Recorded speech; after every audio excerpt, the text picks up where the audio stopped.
So now we'll finish lecture 1 with part 4. The 7 habits are habits of effectiveness because they are based on principles. They bring the maximum long-term beneficial results possible. They become the basis of a person's character, creating an empowering center of correct maps from which an individual can effectively solve problems, maximize opportunities, and continually learn and integrate other principles in an upward spiral of growth. There are also habits of effectiveness. Because they are based on a paradigm of effectiveness that is in harmony with a natural law, a principle that Covey calls the P-PC balance, which many people break themselves against. This principle can easily be understood by remembering Aesop's fable of the goose and the golden egg. This fable is a story of a poor farmer who one day discovers in the nest of his pet goose a glittering golden egg. At first, he thinks it must be some kind of trick, but as he starts to throw the egg aside, he has a second thought, and he takes it to be appraised. Indeed, the egg is pure gold, and the farmer cannot believe his good fortune.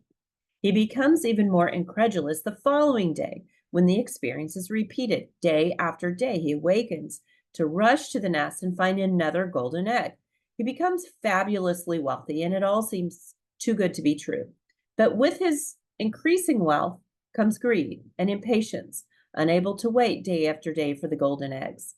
The farmer decides he will kill the goose and he will get all of the golden eggs at once. He opens the goose and he finds it empty. There are no golden eggs, and now there is no way to get any more. The farmer has destroyed the goose that produced them. I suggest that within this fable is a natural law, a principle, the basic definition of effectiveness.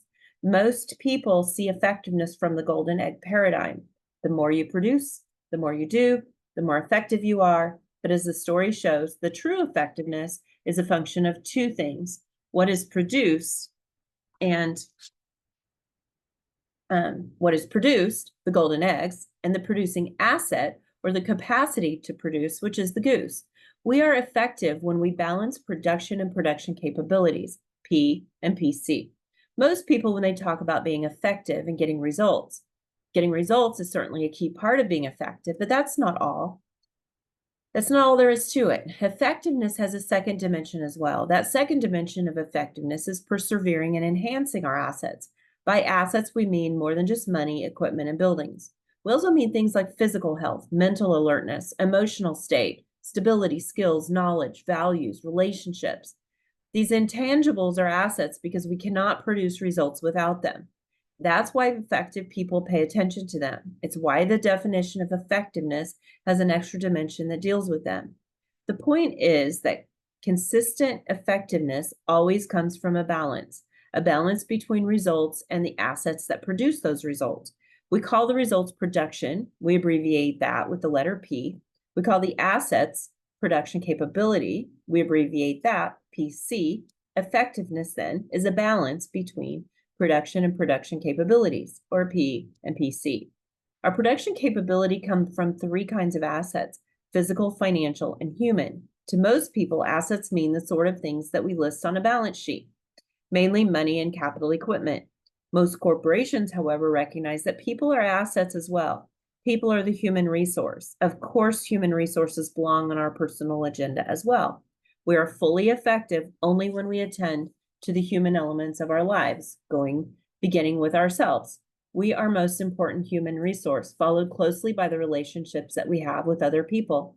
Those human assets added to the usual balance sheet. Assets make three categories: physical, financial, and human. Physical assets are office cards, tools, equipments, computers, so on.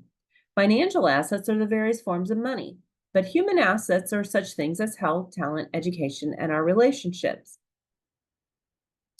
Human assets are the most important and often the most neglected of the whole. Human assets are more important than physical or financial assets because they determine how the other two will be used.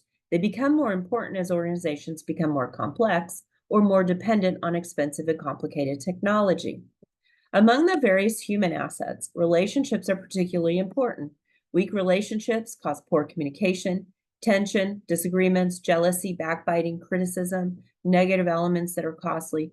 both to organization and as individuals. They drain our time, our energy, our resources, and we must otherwise turn into profit and personal fulfillment. Human assets are often neglected, perhaps because they're less tangible. It's harder to know their condition and what to do to affect them. In addition, when we act on physical and financial assets, we don't have to consider how they might feel, nor do we have to take into account how they might act. But people, the reservoirs of human resources, have feelings and they act back. So we have to deal not just with action, but with interaction, which is both more subtle and more complicated. As a result, it's easy to avoid dealing with human assets until they cause problems that cannot be ignored. P and PC balances. Looking at the long term as well as the short term. It's a principle you can see validated in your own life when you burn the candle at both ends to get more golden eggs and you wind up sick, exhausted, unable to produce anything, or when you get a good night's sleep and you wake up ready to produce throughout the day. You can also see it in your relationships. When you press to get your own way with someone, then you feel emptiness in the relationship.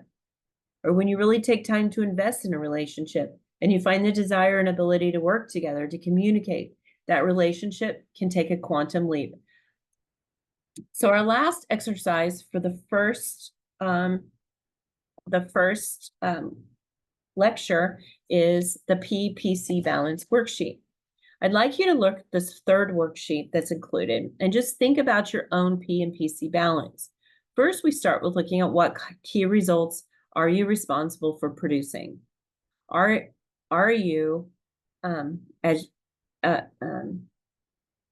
think about yourself as where you are right now. A mom, a dad, a student, a parent, a husband, a wife, a boyfriend, a girlfriend, an employee, a leader, a teammate. What are the areas of your life that you have things that you have to produce for? What are you doing then to maintain the assets that allow you to produce the results? How are you managing all those types of assets, your physical, your financial, and your human assets? When you look at that, is your production or of production capability in balance? And if not, what are some actions you could take to achieve a more effective balance?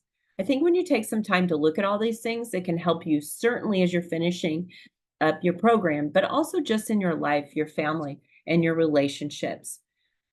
So this concludes lecture 1 of 7 habits.